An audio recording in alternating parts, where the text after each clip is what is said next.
Hello everyone. तो चलिए आज का हम लेक्चर फिर से शुरू करते हैं।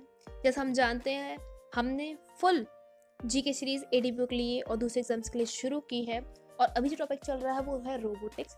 उसके आगे हम बढ़ते हैं। हमने लास्ट टाइम पढ़ा था रोबोट क्या होता है, रोबोटिक्स क्या होता है, किस तरह से वो पृष्ठभूमि पे आया, पूरा बैकग्राउंड हमने समझा था। ठीक है, अगर आपको वो वीडियो चाहिए तो आप हमारे चैनल पर जाकर देख सकते हैं। चलिए, जो आज हम पार्ट 2 लेकर आए हैं इसमें हम पढ़ने वाले हैं टाइप्स ऑफ रोबोट। ठीक है, चलिए देखते हैं। देखिए, रोबोट को हमने डिस्टिंग्विश किया हुआ है लेकिन 3 बेसिस पर। कौन कौन से बेसिस पे है जरा देख लेते हैं हम भी। ठीक है, सबसे पहला है टेक्नोलॉजी के बेसिस पे, दूसरा है एप्लीकेबिलिटी के बेसिस पे और तीसरा है लोकोमोशन के बेसिस पर। देखिए, हमें जो बेसिकली पढ़ने हैं वो शुरू के 2 पढ़ने हैं। कौन से? बेस्ड ऑन टेक्नोलॉजी और दूसरा है based on application. Based on locomotion हमें नहीं पढ़ना है। देखिए, बेस्ड ऑन टेक्नोलॉजी जो है डिफरेंट टेक्नोलॉजी, किस तरह से डिफरेंट टेक्नोलॉजीज पर रोबोट काम करते हैं। जैसे ह्यूमनॉइड रोबोट हैं, नैनो रोबोट्स हैं, इसके अलावा ऑगमेंटिक रोबोट हैं, स्वार्म रोबोट हैं, माइक्रो रोबोट हैं। इन सब पर हम अभी चर्चा करेंगे। इसके अलावा बेस्ड ऑन एप्लीकेशन, देखिए एप्लीकेशन क्या रहेंगी। जैसे मान लीजिए कोई रोबोट स्पेस के लिए काम कर रहा है, ठीक है, तो वो स्पेस के लिए काम करने वाला रोबोट माना जाएगा। ठीक है, क्या एप्लीकेशन है उसकी। कोई रोबोट घर पर काम कर रहा है तो घर पर काम करने वाला रोबोट माना जाएगा। ठीक है, कोई रोबोट इस तरह का है जो ऑफिशियल काम कर रहा है या कमर्शियल काम कर रहा है तो क्या माना जाएगा? कमर्शियल रोबोट माना जाएगा। तो ये तो होगी एप्लीकेबिलिटी। बेस्ड ऑन टेक्नोलॉजी मैं आपको बताती हूँ, अभी हम आगे बढ़ेंगे उसके बारे में हम बात करेंगे। बेस्ड ऑन लोकोमोशन, देखिए लोकोमोशन क्या होता है।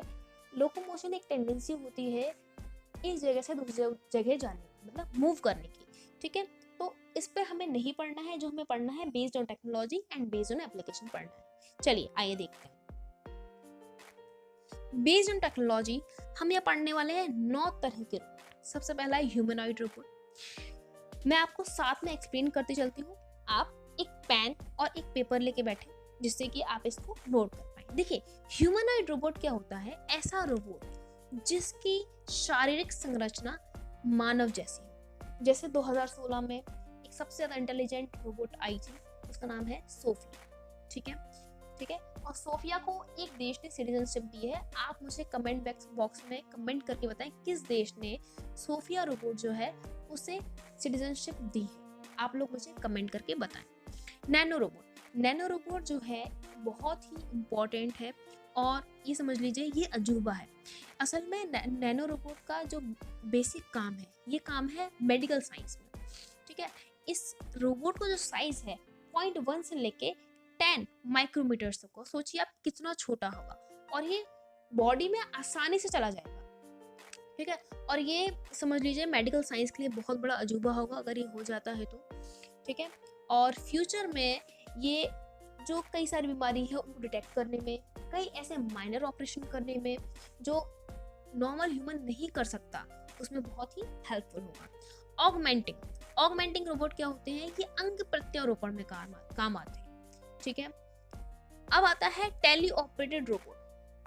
कई बार क्या होता है, ज्योग्राफिकल कंडीशन इस लायक नहीं होती है कि कोई मनुष्य वहां जाकर कोई काम कर पाए या कोई चीज कैप्चर कर पाए। उस केस में टेली रोबोट बहुत काम आता है, टेली ऑपरेटेड रोबोट बहुत काम आता है। जैसे कहीं बहुत ज्यादा मान लीजिए -50 डिग्री सेल्सियस टेम्परेचर है, कैसे कोई व्यक्ति जा सकता है। मान लीजिए टेम्परेचर बहुत हाई है, 54 डिग्री सेल्सियस है, 55 डिग्री सेल्सियस है। ऐसी जगह पर अगर कोई रिसर्च करनी है या निगरानी रखनी है कहीं किसी जगह की, तो किस तरह से कोई मनुष्य जा सकता? नहीं जा सकता। उस केस में टेली ऑपरेटेड रोबोट काम आते हैं। जैसे ड्रोन टेली ऑपरेटेड रोबोट है, सबमरीन टेली ऑपरेटेड रोबोट है। ठीक है, आप इसको याद रखेंगे। फिर आता है प्री प्रोग्राम रोबोट। देखिए, नाम से समझ में आ रहा है जरूर ये रोबोट ऐसा होगा जिसकी प्री प्रोग्रामिंग की गई हो, मतलब उसमें पहले से ही गाइडेंस दे दिया गया कि आपको ये कार्य करना है। जैसे कई बार हम ऐसे रोबोट देखते हैं जो एक ही काम को बार बार रिपीट कर रहे हैं। कोई उसमें कोई चीज सेट कर दी। आपने देखा होगा जब हम छोटे छोटे थे मोबाइल फोन हम मिलने जाते तो मोबाइल फोन होता था, इसमें हम बटन दबाते थे तो एक ही गाना उसमें बार बार बजता रहता था। क्या? प्री सेटिंग है। तो इसी तरह से किसी रोबोट में प्री सेटिंग कर दी है, वही काम वो बार बार कर रहा है, उसका एक ही काम है और कोई काम ही नहीं है, वो है प्री प्रोग्राम रोबोट। ठीक है, अब आता है 6th ऑटोनोमस रोबोट क्या है, कुछ कंडीशंस में, हर कंडीशन में नहीं, कुछ कंडीशंस में ये रोबोट अपने डिसीजन खुद ले सकता है। ठीक है, बहुत सारे रोबोट आने लगे हैं, हालांकि इस पे काम हो रहा है। ठीक है, अब आ रहा है ऑटोमेशन रोबोट। ऑटोमेशन रोबोट क्या होते हैं?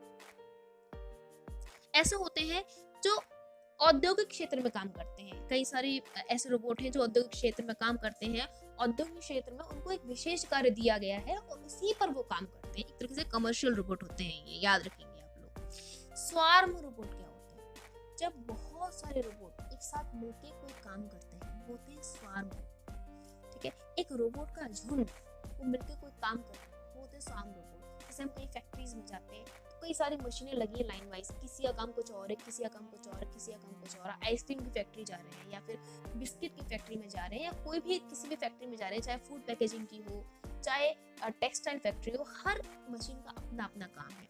तो क्या है, तो कहते हैं स्वार्म रोबोट है। ठीक है, ठीक है। माइक्रो रोबोट, माइक्रो रोबोट क्या होता है?